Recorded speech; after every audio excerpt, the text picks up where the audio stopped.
In the architecture of Carl Jung's depth psychology, the father is not merely a person, but a symbolic pillar of inner life.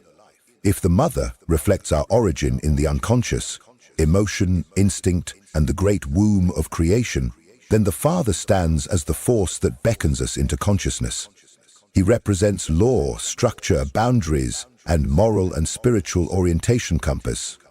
Through the father, we first glimpse the world beyond the mother, the path beyond comfort, the challenge that calls us toward identity, responsibility, and the courage to stand alone. However, not everyone is gifted with a healthy internalized image of the father. For some, the father was physically absent, emotionally distant, or unconsciously feared. For others, he was overly dominant, unpredictable, or shrouded in silence.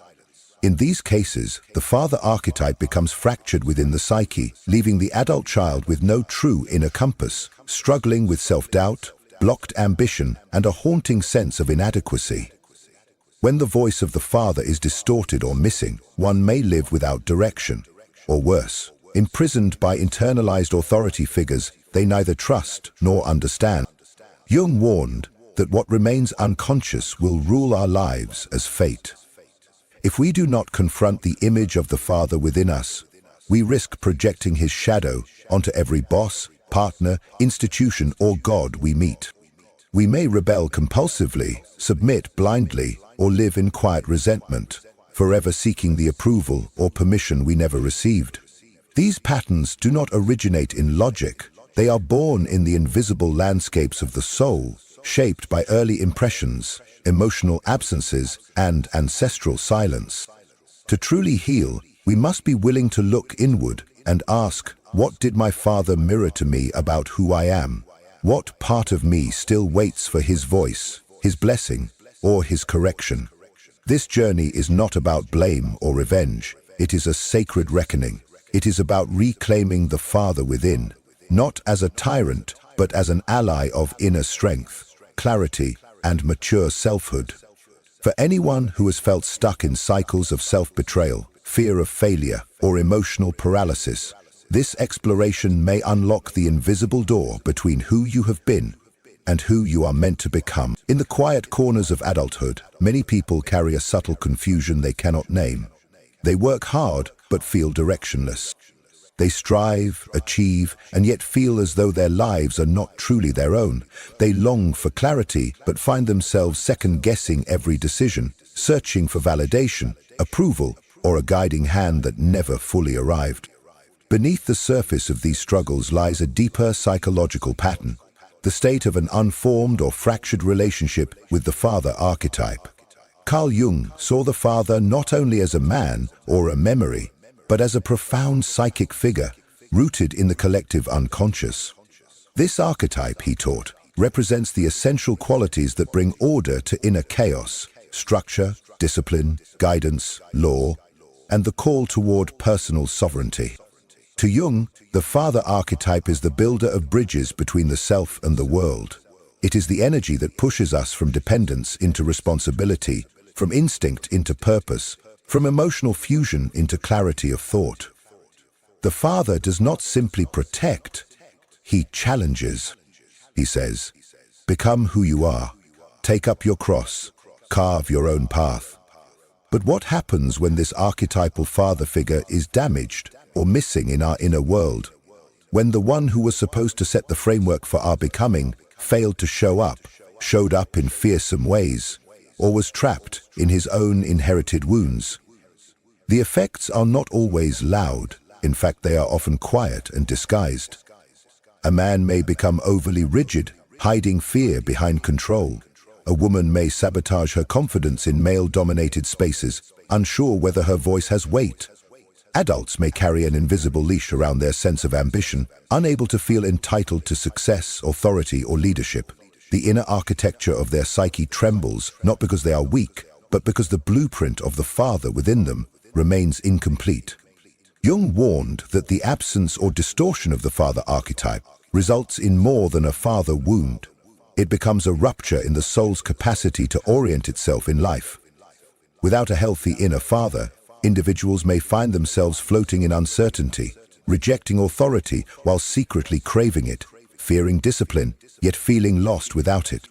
They may struggle to assert boundaries, make firm decisions, or establish their own moral compass. Instead, they may live in reaction, rebelling against invisible rules or conforming to them without ever understanding why. This is not merely a psychological inconvenience, it is a spiritual crisis, because the father archetype in its highest form is not just the voice of rules and expectations, it is the initiator of vision, the guide who lifts the veil and says, "This is who you can become." The father archetype is the internal flame that helps us navigate the outer world while remaining rooted in inner truth. It is what empowers us to take responsibility for our lives without shame, to lead ourselves without waiting for someone to choose us first. But here lies the paradox. The same energy that can liberate also constrains, if not brought to light. When we fail to become conscious of our internal father image, we become puppets of it. We mistake inherited guilt for virtue. We obey voices that are not ours. We confuse external achievement with inner alignment, and eventually we live under a sky of rules without knowing where the compass points. Healing begins by recognizing that the father is not merely a man in your past. He is a living symbol etched into your psyche. To meet him consciously is not to relive old pain, but to reclaim the throne of your own inner authority. This meeting may come through dreams, conflicts, silence, or sudden awakenings. But it always begins the same way, with the willingness to see that part of your life has been shaped by a voice you did not choose, and the power to rewrite that voice begins now. Many adults find themselves haunted by a subtle unease they cannot name, a chronic sense of failure, an unshakable fear of authority, or an invisible wall between them and the life they secretly long to live. Behind this unease often lurks an internal figure that few have ever consciously examined: the shadow father. Carl Jung taught that every archetype has two faces, light and dark, sacred and distorted. Just as the father archetype can empower, guide, and build, its shadow can suppress, dominate, or vanish entirely. The shadow father is not just a memory of a difficult man. He is a psychic imprint that governs from the dark, influencing how we relate to power, control, and even our own self-worth. In childhood, the father may have been physically present but emotionally unreachable. He may have been quick to anger, obsessed with control, or burdened with his own unhealed wounds. Or he may have been absent altogether, a ghost whose silence echoed louder than words. In either case, the child unconsciously internalizes a distorted image of masculine authority, one that punishes instead of protects, withholds instead of affirms, or vanishes instead of standing firm. This fractured inner father becomes a silent architect of the adult psyche, shaping how we view leadership, success, and even God. The effects of this shadow are vast and often subtle. A man with an internal tyrant may become overly harsh with himself, believing that nothing he does is ever good enough. He drives himself to exhaustion, chasing an invisible approval that never comes. A woman with an absent inner father may feel chronically unsafe in the world, unsure if she can trust her own judgment. She may gravitate toward partners who dominate or disappear, replicating a familiar emotional landscape. Both may struggle with self-trust and may be unable to make decisions without fear of punishment or rejection. This internal shadow does not speak loudly. It whispers. It says, "Who do you think you are to lead?" It says, "You will fail, just like before." It says, "You're better off invisible." And perhaps most dangerously, it says, "Stay small, stay silent, stay safe." Left unexamined, this voice becomes law. The ego folds itself around it, living in either quiet submission or lifelong rebellion. Some become perfectionists, never resting. Others become drifters, unable to commit. Some silence their ambition to avoid judgment. Others sabotage relationships to avoid being seen too closely.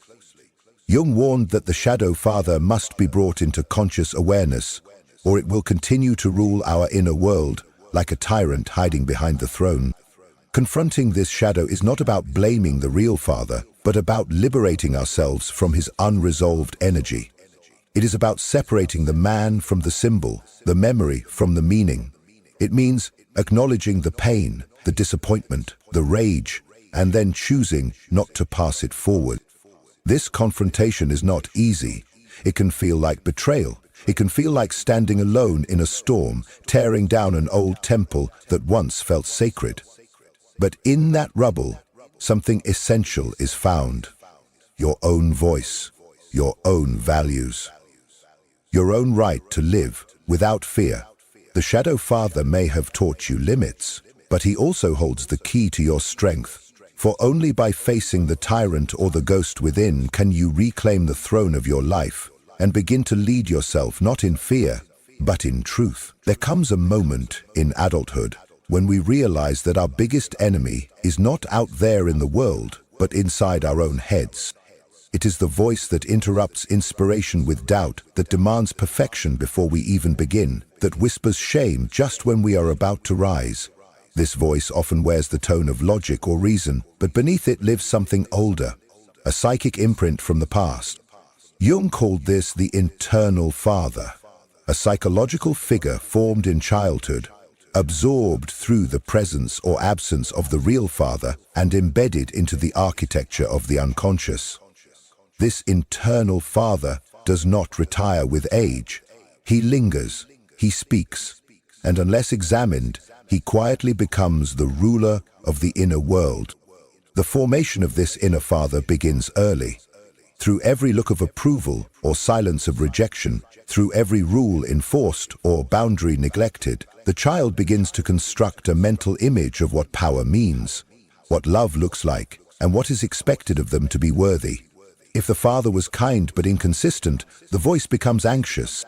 If the father was harsh, the voice becomes punishing. If he were absent, the voice would become uncertain and weak. Over time, this voice fuses with the self, making it difficult to discern where our beliefs end and his influence begins. This internalized father becomes the compass by which we measure our identity and capacity. A man may hear this voice when he contemplates risk. Are you really good enough? A woman may feel the chill in moments of success. Don't get too proud. An artist may hesitate before sharing their work, not because it lacks merit, but because a voice inside still fears disapproval. This is not imagination. This is the unconscious structure of the self, shaped by the echoes of a father who once held all the authority in a child's world. What makes the internal father so powerful is that he speaks in private. No one sees the battles he initiates. No one hears the commands he gives. And so many live with him in silence, overachieving to gain his approval, underperforming to avoid his wrath, or suppressing themselves to stay in his invisible favor. Some even become him. They father themselves with cruelty, push themselves without rest, and demand from their soul what was once demanded unfairly from their heart. But healing is possible, and it does not come by silencing the internal father. It comes by transforming him. Jung taught that what has been created by the psyche can also be recreated by the psyche. We are not condemned to live with the critical father forever. Through conscious awareness, inner work, and symbolic dialogue, we can begin to reshape the image. We can reimagine the father, not as the judge of our worth, but as the guardian of our potential, not the punisher, but the protector of our strength. We can replace fear with guidance, shame with wisdom, and pressure with presence. To do this is to reclaim inner leadership. It is to say to the voice inside, you no longer get to define who I am unless you evolve with me. It is the sacred task of becoming the father to ourselves that we may have never had. The father who encourages without pushing, who corrects without condemning, who stands beside us when we fall and reminds us gently that falling is not failing. In this reimagined inner relationship, we do not erase the past, but we reclaim the future. We do not deny the father's role, but we choose to update it. And in doing so, we begin to lead our lives not out of fear or rebellion, but out of truth, maturity, and deep inner freedom. There is a certain kind of exhaustion that lingers in midlife, a fatigue that does not come from doing too much, but from living too long according to someone else's blueprint. It is the weariness of always needing approval, always fearing disapproval, always adjusting to meet standards that were never fully your own. This quiet suffering often hides behind success, responsibility, or control, but underneath it lies an unresolved inner conflict. The individual has not yet separated from the father complex. In Jungian psychology, this is not about rejecting one's biological father. It is about freeing the psyche from the unconscious grip of his voice, expectations, and shadow. Without this separation, we do not lead our lives. We manage them from behind a veil of inherited scripts. The father complex is formed when a child internalizes the father figure so deeply that his beliefs, judgments, and emotional patterns become fused with the self. This complex might appear noble, as in a drive for discipline, achievement, or moral clarity, but when the inner father remains unexamined, he becomes a tyrant disguised as a guide. The adult continues to live in reaction, either trying to gain the father's symbolic blessing or fighting against his imagined disapproval. In both cases, the individual remains psychically tethered, not free. This unconscious loyalty can take many forms. One may avoid leadership roles because they fear becoming too much like their father.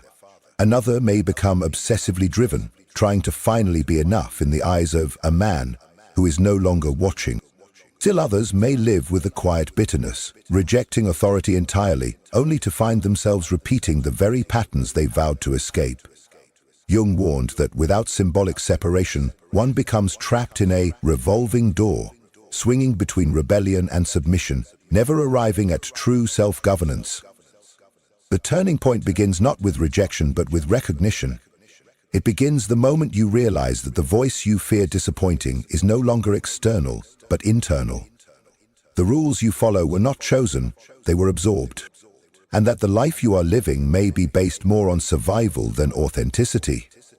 Jung described the process of individuation as the birth of the sovereign self, being capable of acting from inner truth rather than outer programming. To reach this place, you must pass through the painful rite of separating from the father complex. This is not an intellectual task. It is emotional, symbolic, and deeply personal. It may look like finally saying no without guilt. It may feel like standing in the discomfort of not explaining yourself. It may mean grieving the father you wished you had, or forgiving the one who did the best he could with what little he was given. It is not about blaming the father, but about breaking the illusion that your identity must orbit around his voice. As this inner work deepens, something profound begins to shift. The center of gravity moves from the outside in. You begin to act not from fear or rebellion, but from clarity. You no longer need to prove your worth. You no longer need to apologize for your presence. You begin to lead yourself, not perfectly, but authentically. And in doing so, you step into the sacred space Jung called inner authority. This is the true threshold of adulthood. Not the moment you leave home, but the moment you no longer need someone else's permission to be fully yourself. It is here, in this reclaimed center, that the journey truly begins. Not as a child of someone else's story, but as the author of your own. You can build a life that looks complete from the outside and still feel profoundly lost within. You can have a stable career, provide for a family, follow the rules of success, and yet carry an invisible emptiness. A longing that has no name. Many people reach this point in their late 30s or 40s and quietly ask themselves, why, after everything I've done, do I still feel like I'm not enough? This is not a failure of willpower. It is often the echo of an unhealed father wound, a psychic injury left unresolved in the unconscious, silently shaping behavior, self-perception, and emotional depth. Jung understood that unless this wound is confronted, it manifests not just in the psyche, but in every corner of life. The most common symptom is a deep fear of failure. Even small mistakes feel catastrophic, as if they threaten your worth. People with an unhealed father wound often live under an inner tribunal where perfection is demanded and self-compassion is absent. Every decision becomes a test. Every risk is accompanied by the fear of disappointing a voice that still echoes from childhood. This fear doesn't always result in paralysis. Sometimes it drives overachievement. Many climb ladders they do not even want to be on, chasing titles, status, or external validation, because the inner narrative insists they must prove their value endlessly. Yet the wound also cuts in the opposite direction. For some, it shows up as chronic self-doubt, or a subtle belief that no matter what they do, it will never be enough. These individuals may talk themselves out of opportunities, second-guess their instincts, or sabotage their success before it arrives. They shrink not because they lack potential, but because the inner father, once critical or absent, still lives in their nervous system as a threat.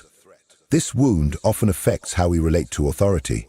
Some unconsciously fear men in positions of power, associating masculine strength with danger or rejection.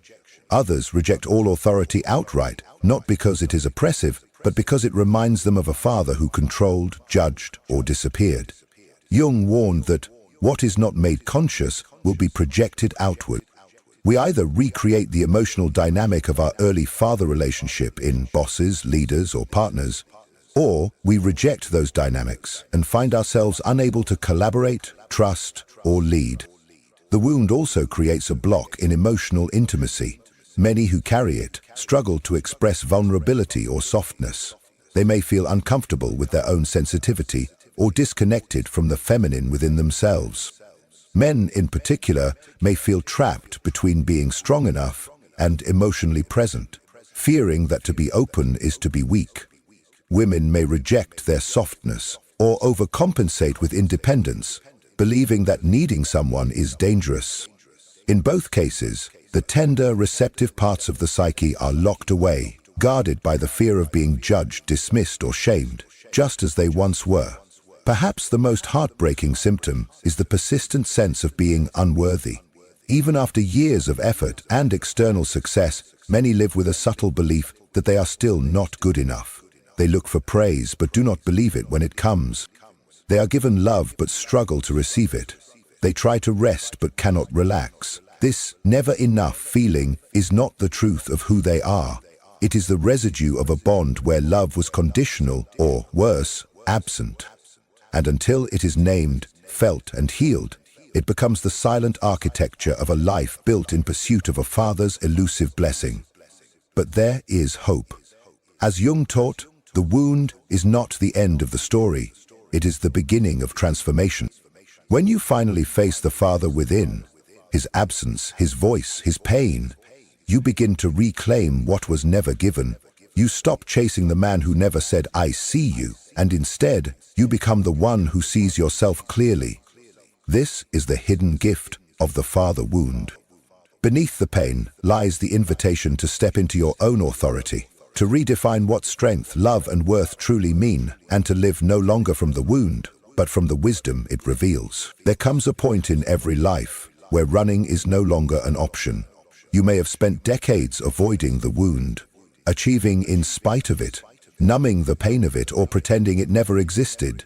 But eventually, something breaks through the surface. A moment of collapse, a dream that won't let go, a quiet grief that settles into your bones. It is then that you realize that the shadow of the father still lives inside you, not just as memory, but as a psychic force, shaping how you speak to yourself, how you stand in the world, and what you believe you deserve. Jung understood that healing the father wound is not a matter of logic or willpower. It is a ritual of inner maturity, a descent into the symbolic underworld to meet the father within, not as a ghost to fear, but as a part of the self waiting to be redeemed. To begin this healing, you must first be willing to name what was never said, the pain, the betrayal, the longing that was denied. This naming is not about accusation. It is about truth-telling. Many adults carry unmet needs from childhood, like sacred silence. They were never taught to grieve the father they did not have, or to question the authority they were forced to obey. Healing requires breaking this silence. It asks that you look at the father not as a flawless figure, but as a human being, wounded, limited, and shaped by his own shadow. In doing so, you free yourself from the spell of illusion and begin to reclaim your voice. Jung encouraged the use of inner work to make this process conscious. Active imagination can bring the shadow father into dialogue. Close your eyes and see him there, not as the man he was, but as the force he represents in your life. What does he say? What do you want to say back? What part of you still fears him, obeys him, or longs to prove something? In this symbolic exchange, the psyche begins to loosen its grip on inherited fear and open space for new possibilities. Dreams, too, often carry the image of the father, sometimes as a ruler, a judge, a stranger, or a wounded man. These dreams are not to be dismissed. They are the language of your unconscious, asking you to confront what has long been buried. You may also find that ritual helps, writing a letter to your father, alive or not, and saying what your child self never could, lighting a candle and declaring your freedom from his expectation, speaking aloud a new inner vow, I lead myself now. These symbolic acts matter because the unconscious responds to meaning, not performance. They mark a turning point. They say to your soul, I am ready to grow beyond what I was given. As the shadow father is faced and integrated, something remarkable happens. You stop hearing his voice as an enemy. You begin to feel its transformation. What once condemned you now challenges you with compassion.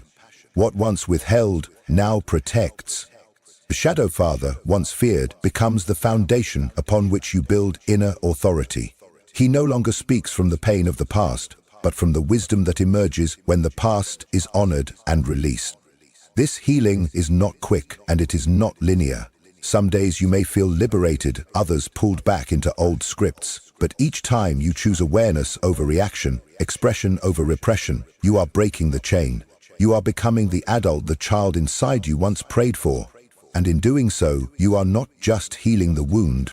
You are rewriting the meaning of the father within you, from a figure of fear to a symbol of strength, from a gatekeeper to a guide, from a shadow you ran from to a presence you now carry with purpose, peace, and power. There is a quiet but powerful shift that occurs when the father within no longer represents judgment, pressure, or absence, but becomes a symbol of strength, integrity, and direction.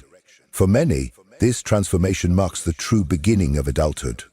Not the kind defined by age or responsibility, but by psychological wholeness.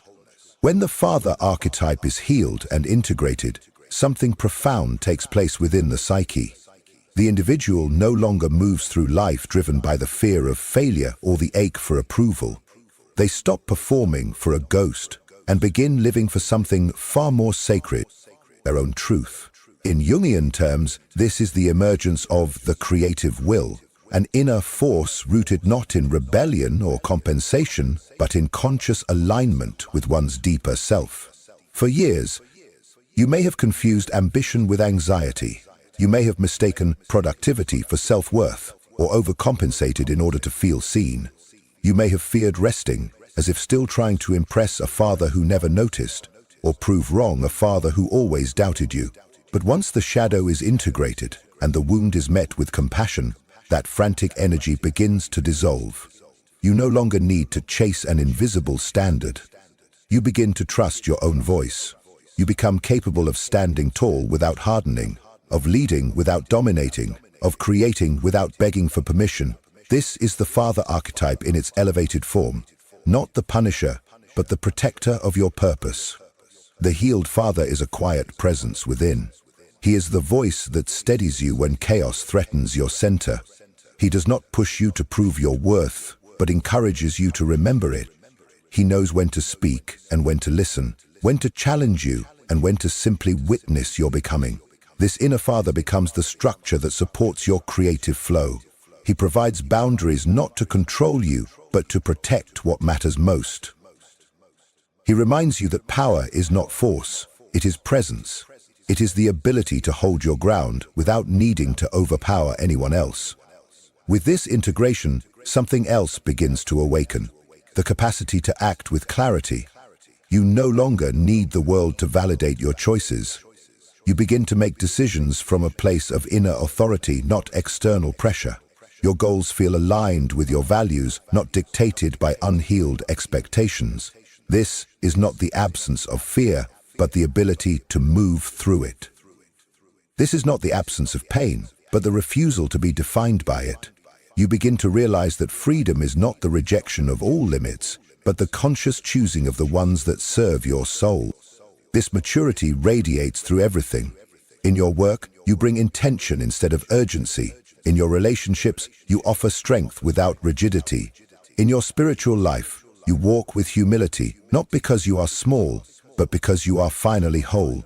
You become the father to your inner world. You hold space for the parts of you that once felt lost.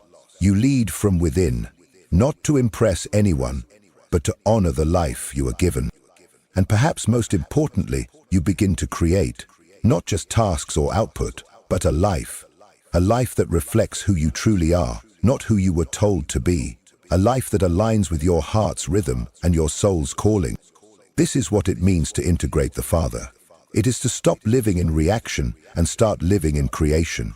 It is to carry within you the voice that once hurt you, now healed and transformed into the force that lifts you.